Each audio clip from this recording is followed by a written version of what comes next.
Thanks, Jack. Well, nice to meet you. Thanks everyone for coming over here today. If you're not from Brazil, we're having a wonderful time here. And congratulations to João and the Tech Capital team for organizing this first of many events. I just recommend you not to do it in July because it's too cold in São Paulo. It's maybe better August or November, so let's see how that goes next year. So we talk about here on subsea, and I'll speed this a little bit. We have time for the drinks later. And I have the pleasure to have here Rafael Lozano from Telxius, Rafael Lozano from Ellalink, and Rogério Mariano from Ellalink. Ellalink, sorry. Too many data centers today, sorry. Apologies.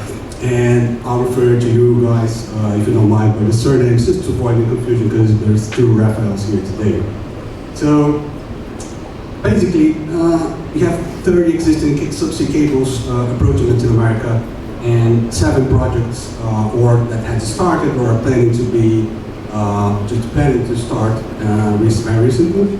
And in addition to that, I would add that on over 18 of those 37 projects have been started in the last 10 years or so, even less. So a huge demand and huge growth in comparison to the number of projects, existing projects, 14 years ago, and not to mention the multiple timing of capacity that we have in addition today. So, quick question for you guys: what's driving what's the main attraction factors for investors to invest their money on these projects here in Latin America? Thanks for inviting us. Thanks for the team from LATAM Financial. Well, it's a very good question. What was it interested to invest in LATAM?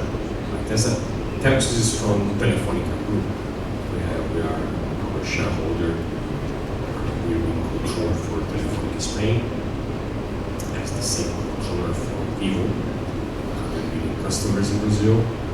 So, and we operate for 25 years, right? So we are an infrastructure party from Telefónica Group. And Telefónica Group has a lot of operations in Latin America.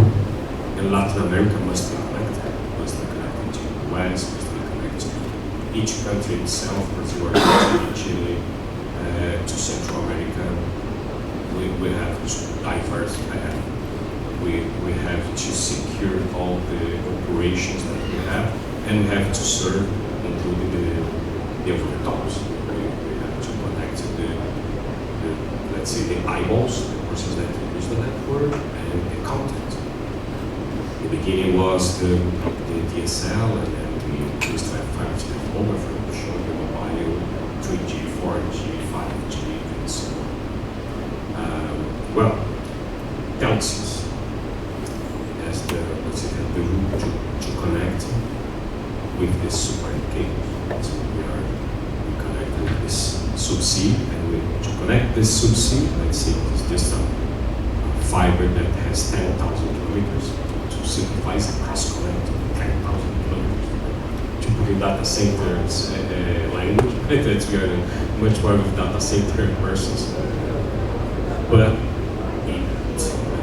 each cable, each super cable, since the beginning, since the years 2000, has his own history to build it, because it's a long-term investment.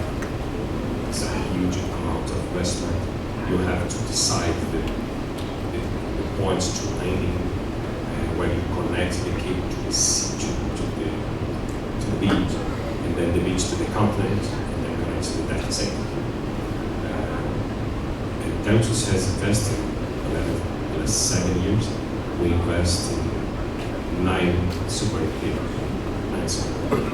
Right now we own 100,000 kilometers of submarine cables.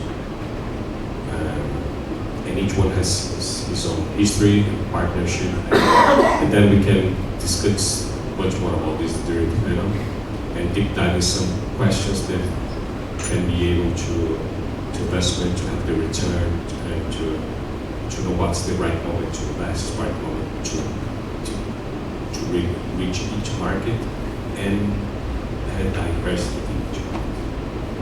Lozano, please. Well, I'm Rafael Lozano. I'm the country manager of Ellalink. Nothing to do with EMEA data centers. I know I'm very likely Alessandro Lombardi, 2 meters tall, but I'm from Ellalink. Ellalink is a subsea company that we connect for the first time in high speed velocity. Latin America with Europe in the shortest path possible, linking like with Fortaleza in the north of Brazil with the city of Sines. It's a city 150 kilometers far from Lisbon, where we built our own CLS, our own cable line station. This company was born in 18 and is operating this cable, the subsea cable, since mid 2021. So we are one of the last cables that connects Latin continent with the rest of the world. And our focus is to connect data centers in Latin America region in Brazil with data centers in Europe. As simple as that. We only have one single cable of 6,000 kilometers. But in the middle of that, we connect several places because our focus, different of the hyperscalers connection on the huge cables that my partner of tells you that have 100,000 kilometers of subsea cables. We are a very niche company that connects with the best quality all the data centers in Latin America with data centers in Europe. We only work in the transport layer. We don't do any kind of IP services, anti-DDoS, capillarity, etc. We only sell wholesale, huge capacity, low latency, high stability, and few problems for the operation team. So we save a lot of headache for the operations team, and all the capillarity, we left it to the people that have a huge network as our friends on Telxius or Telefonica Group or any other player on the market. Say that our owners are a private fund, a European fund, that manages the credits of the main sovereign banks in Europe, like the Bank of France, Spain, and so far so on. So we have this private investment, and they leverage the investment on our subsea cable that was around 1 billion reais at the time. And the anchor customers that make this project possible were the governments of the several countries. We start with the government of Ilha da Madeira in Portugal. We connect also Cabo Verde Island in the middle of the Atlantic, and some other anchor customers made it possible, made it a reality. Nowadays, as Gustavo said at the beginning, we are building an extension of our own cable from Fortaleza region to the north of the French Guiana, crossing the north of Brazil. And in the middle of this new cable that will be ready by the end of 2026, we are working very, very hard to connect the cities of Belém in the north of Brazil and San Luis also in the north of Brazil to keep growing this connectivity, not looking for the capacity, but looking for the connectivity. We know that in the north of Brazil, you don't have a huge demand, but you have a lack of connectivity. So when you don't have a good connectivity, all the digital bridge only increase, the corporates don't go there, the people don't want to live there because they don't have enough opportunities, and so far so on. So our main focus is, okay, we will connect people that don't have good connectivity with stability, with low latency, and avoiding these hundreds of terabits of capacity that the hyperscalers demand. Thanks. Mariano, your thoughts, please. Hello, everyone. Good afternoon. And thank you, Gustavo. Thank you for joining for the panel. My name is Rogério Mariano, and I'm director for the Asian Technologies, where I'm stay connected the subsea industry for 2 ways. I'm responsible for the ITU Smart Cable Joint Task Force for South America, MN, and coordinator for the Brazilian Committee for Submarine Cable Protection. Is about the discussion about the security issues and resilience in subsea cables in Brazil. Well, about the questions, this is the good question about the attraction, the main attraction for investors in LATAM or ecosystem. And I think we have 2 points. The first, of course, is the data center boom in our ecosystem for 5G, edge computing, edge, interconnection, and MN. And about the new possibilities, the data centers in regions, like, for example, Northwest in Fortaleza, Recife, in South Brazil. And the second, and it's about the geopolitics. Today, and the LATAM and there's a possibility of the new hub for the connection for the South Cone design, because we have troubles, for example, in Red Sea and in Baltic and in Yellow Sea, and now you see new projects like, for example, Humboldt, the connection Chile between in Australia and New Zealand, and now in water of cable, the W cable for the Meta, is in Brazil and in South Africa, and India, and the other countries. So this is very important because, and always after the Ellalink, of course, because of the have a LATAM in Europe, but all traffic is between Americas and the top of Atlantic or the top and then Pacific. And now, for example, we have the top and the down, and then South Cone, and then Pacific and the South Cone Atlantic. So this is very important because of the open, the new possibilities for the new business. And this is very, very, and the new things, of course, in demand. And then the last week, the Brazilian government, for example, called it the BRICS cable. I don't know if this is a move on, but this is a new thing. So for my perspective, this is very, very important. And then the two important things. This is the recent boom, of course, and the second for the South America is a new hub for the South Cone networks. Thanks, Mariano. And just as a matter of comparison, and let me ask my 2 colleagues from cable operators, if I convince my boss at Cambridge Management Consulting to build a new subsea cable from the US to Brazil, how much I would spend and how long would take that project to be completed? Just really to make a comparison to the data center world. Roughly speaking, of course. Wow, it's quite difficult to every project is. We cannot speak like the data center guys saying, well, it's $12 million, one bank. It's really difficult because it's regarding the time to do it, the landing point. It's really, the amount is very difficult to tell you. Sorry, I cannot tell you exactly what the number, but I can tell you that's for sure is $100 million for sure.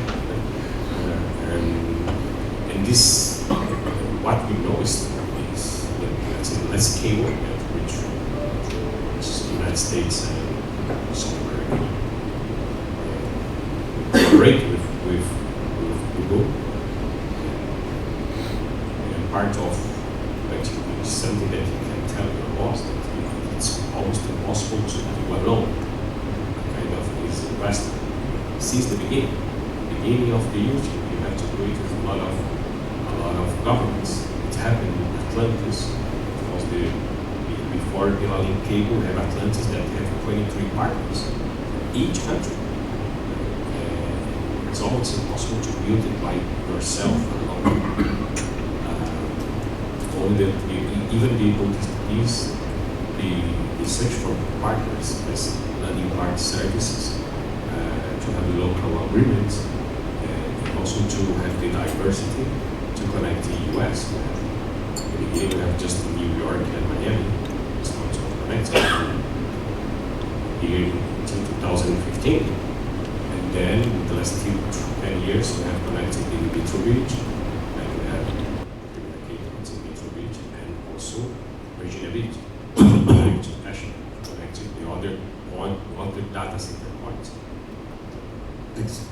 And interesting that you mentioned the big telcos, pretty much guys like Amazon, or not really Amazon, but Google and Meta participated in the consortiums that have funded these projects. And how that demand from the data centers cope with the demand for subsea? Are they directly correlated, or because the times obviously don't match? And how that demand is planned and finally addressed to ultimately a project? Lozano, please. Okay. Well, we think that you have like two major scenarios, as Rafael complemented the answer from Rafael regarding the construction of new subsea cables. From one side, you can build huge subsea cables that connect directly the US to São Paulo, let's say. But with no views, with no connectivity to other countries, only pure connectivity US to São Paulo. So you have this model that will cost whatever. And you have other models that, okay, I will connect Brazil to the US, but we will connect in the middle of that, we will connect some island in the middle of the Caribbean, we will connect in Panama, we can connect Mexico, we can do stops in the middle of the way. So the cost will be higher, but the uses will be completely different. So the cost is very different, is very different to calculate. Saying that, the growth on the data center demand, I see that the subsea cables works as an enabler for the data centers. It's not like growth in parallel, but creating new opportunities of business. It's not to make the cake bigger, but to create some new cakes. Like, for example, in the case of Ellalink, there was no possibility to a company in Brazil to have a data center services in Europe served because of the latency. So when you allow to do the latency, you open new business opportunity that didn't exist before. And in the same way, when you put a data center in one place, if you don't have a proper connectivity, could be terrestrial, could be subsea, you have nothing. We have the example in Brazil. We have the PAIS, the North Connected Cable that connects all the Amazon River, that connects Manaus region and a lot of cities in the middle to Belém. And you have in Belém, you have a bottleneck of connectivity. So you can put a lot of data centers in Belém that will have no connectivity with quality. So I think that are two different segments, two different uses on the subsea cables.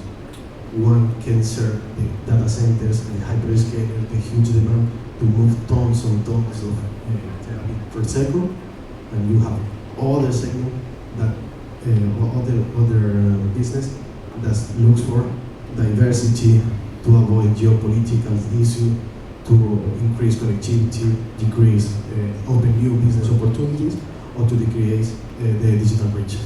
As Rafael said, when I finish with that, the compiling event of the project was the death of this Atlantis to Cairo, because Cabo Verde will be without connectivity if we don't substitute the Atlantis cable. So we were capable to join the interest of Cabo Verde government with the Moroccan government, with the Portuguese government, with the private companies' interest, to join forces, to put all in the same boat, and be able to build this cable and turn it into a reality. Thank you, Lozano. Another important thing is to understand precisely, as Grant mentioned here, the Atlantic cable and collaboration between three different stakeholders. And how do you guys see the collaboration between these main stakeholders currently? I mean, governments, hyperscalers, telco operators. We have some cases like Vital and GlobeNet. They are the same company, and they do invest both in the terrestrial part of the connectivity and the subsea cables and data centers. But how do you see that collaboration happening today? Well, it's really happening. When I said, take a look in the year 2018, we did together, together a 6,000 kilometer cable called Maria. It was 50% for Telexus, 25% for Meta, 25% for Microsoft. Is how to build this cable, and right now, and this cable continue to evolve.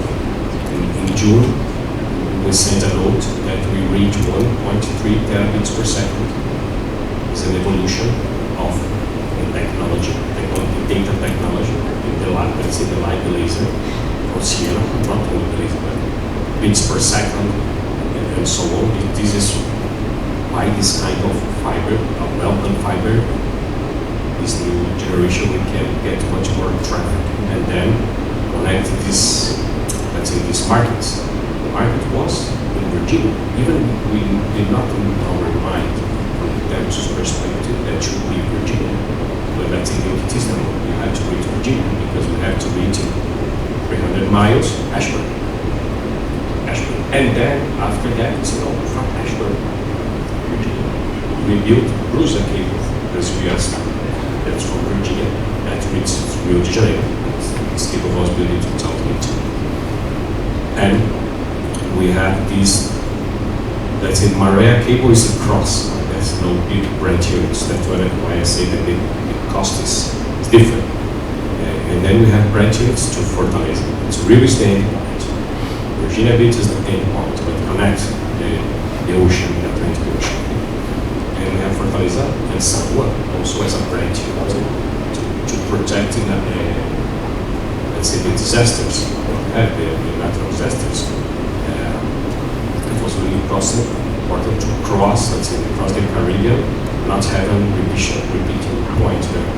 Because in 2017, was 1 year ago, we had Hurricane Maria, that we have an outage of our cable station. So this is one kind of partnership. And the other one just was with, I think you were mentioning another panel that you have to join our straits because it's a huge amount of investment. We did in Pacific for Valparaiso, not Santiago, Valparaiso. Valparaiso, we go to Guatemala. Then we are now leaving from Guatemala to Boca Raton, to Miami. We will connect from Pacific, crossing Pacific, from crossing the Central America, and reaching Miami, reaching the United States. In another point, right? We not have a single point of failure. We reach another point. In another ocean. We did this with AMX, California. And so, you are competing, Vivo and Claro, AMX will move Star with Claro in all the markets, but we build it together. Because we know that the infrastructure is, as a reason, we have to join on the street because it's a huge investment. We have to share, and for sure, each one has his own fiber pair and domain for his fiber pair for this thing. But to build it, it's almost 3 years to build kind of subsea cables. We have to join them. Strengths to knowing the points to land and to share the investment and the risks. Lozano, thoughts, please. Mariana after.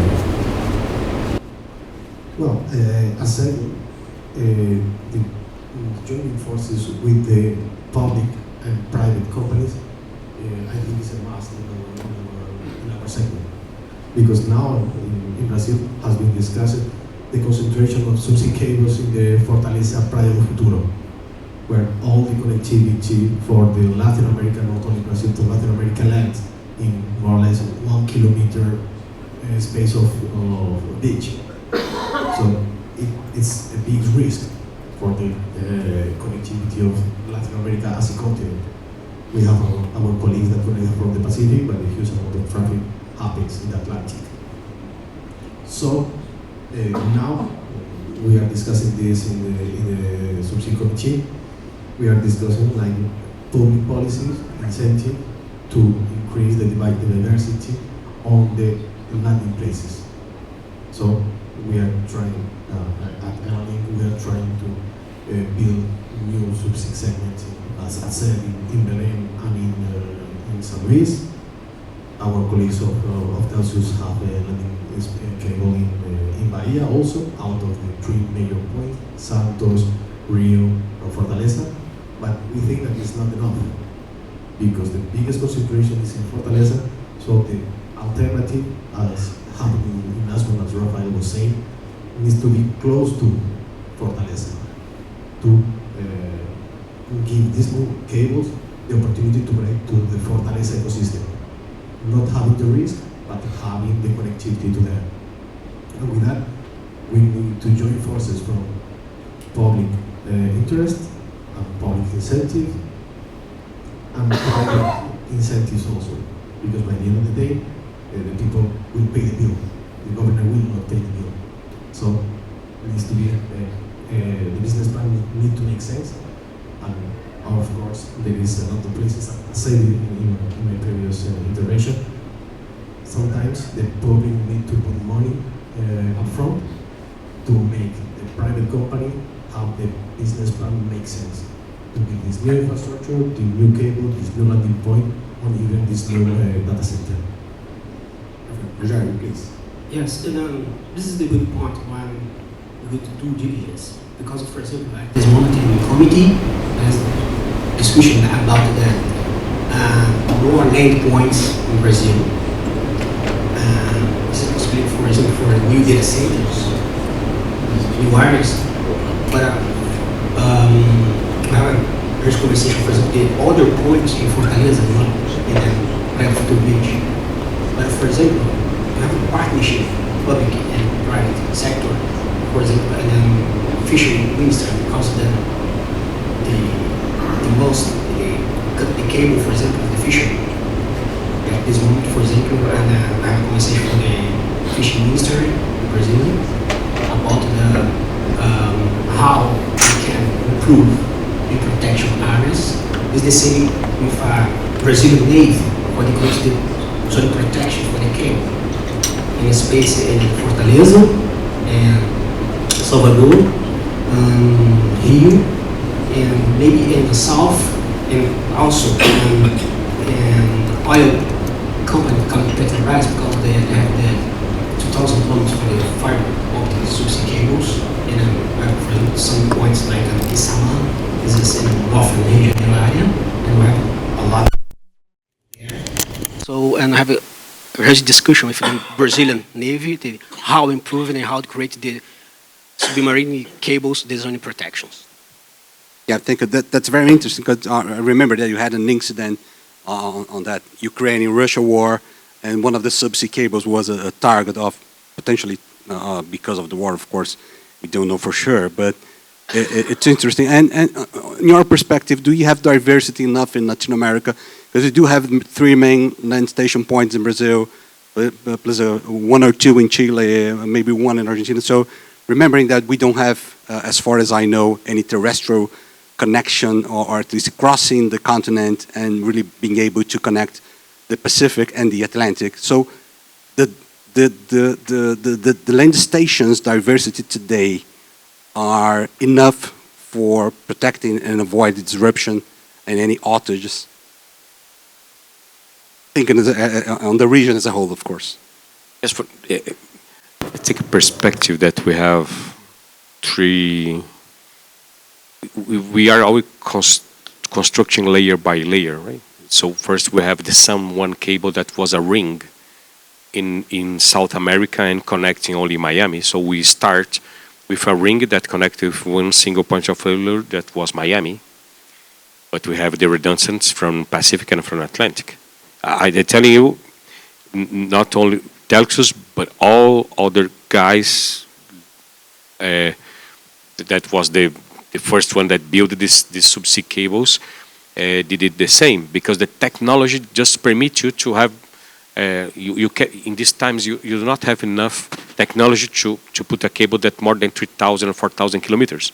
Right? So we have parts of the history. That's why these points was created, was built, why we choose Fortaleza, why everyone goes to San Juan, why everyone goes to Miami or has San Juan. So this was the beginning of the investment, and for sure, then you have another layer that we are replacing the San Juan cable that was Brusa, that was Mistral, the cable that we did with AMX, right? And then you continue this diversity or you increase it, and we increase it in US. You see that you have right now Jacksonville, so we're not only Miami. We go to Miami, then we go to Jacksonville, then we go to Virginia, and right now is Metro Beach. So we have a lot of points of interest. I'm just going to the east, okay, not from the west, the Atlantic perspective. And in Brazil, we sustain. Sustains Rio, Santos, and Fortaleza, and we see that we have 3 diverse points that is very good points because they concentrate some local demand itself, right?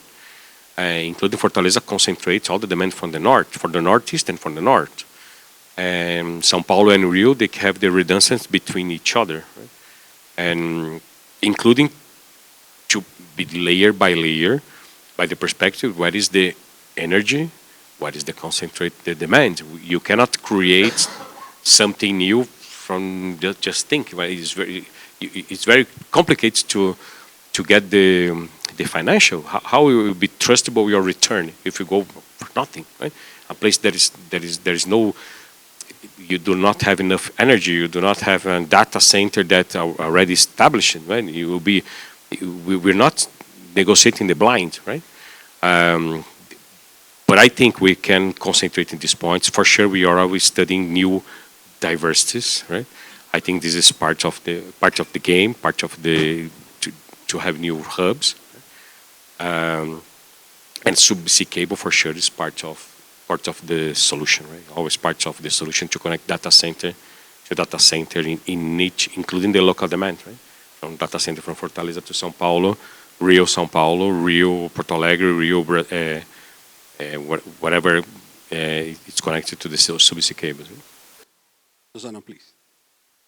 Well, talking about diversity is one of our key words at Ellalink, because as I said, we chase diversity in the more pure way, connecting north of Brazil directly with Europe, bypassing the US. Why this happened? Because you know that there is a lot of tension, geopolitical tension between the US and China, for example, with the ASEAN region, you can say Middle East, etc., that they want to avoid to pass their communication with Brazil, with their economical partners, passes by the US. Because if you remember in 2017, this scandal of the NSA, that they were listening the communication of our President Dilma, and it was a huge scandal.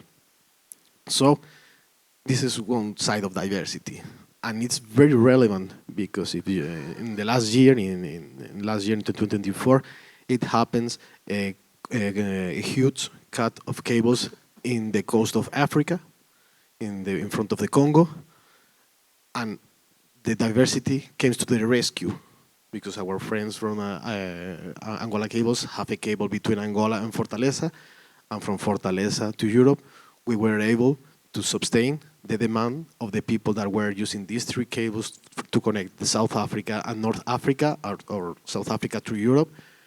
They were able to maintain to maintain all the services, crossing by using Fortaleza as a bypass. So this kind of diversity is very relevant for every company and also the hyperscalers. And in the landing porting side, as I said, in Portugal specifically, we opened a new cable landing place, that is the Sinestech region. And we assume that it was needed because the place was have good water, good grid for the energy, a lot of space, and no risk about tornadoes or whatever. We assume that, and after 2 years, it happens to be built the biggest data center in the region that is called Star Campus. That it will be a campus that will have like 500 megawatts, with the first model being 120 megawatts. That at that time was huge. So, in the same way, we are being diverse in the region, opening a new space for new data centers in the region of Portugal. And we have also a project in mind to connect via subsea the cities of Sines, Carcavelos, Sesimbra, and Lisbon as the major landing points in Portugal, because these 4 cities are receiving the new subsea cables that connects all the region. Thanks, Lozano. Rogério, final thoughts, please. Well, in LATAM, we have the key points, like, for example, Maldonado in Uruguay, and Las Toninas, Argentina, Valparaíso, Chile, Cartagena, Colombia, San Juan, San Croix. But this is the important thing, is about the diversity path, like Lozano told you now. And one good example for this is in Porto Alegre. Porto Alegre is in southern Brazil. It has one good ecosystem for the interconnection, is data centers, and then hyperscale data center in Porto Alegre. So, and after this, we have studies about the routes, the best paths, and then building the new branch units open for the Malbec cable there. And I think for industry in the main, think about the data center industry for the growth. This is the good point. This is work together, and then subsea industry about the looking for resilience and invest path for the best landing. For their, you have a more protection, resilience in the cables and in the country. Okay, thanks, Rogério. Everyone, I have 10 more questions here, but I'm afraid you'll be late for the drink, so we'll close down the panel here. Thank you very much for your attention today.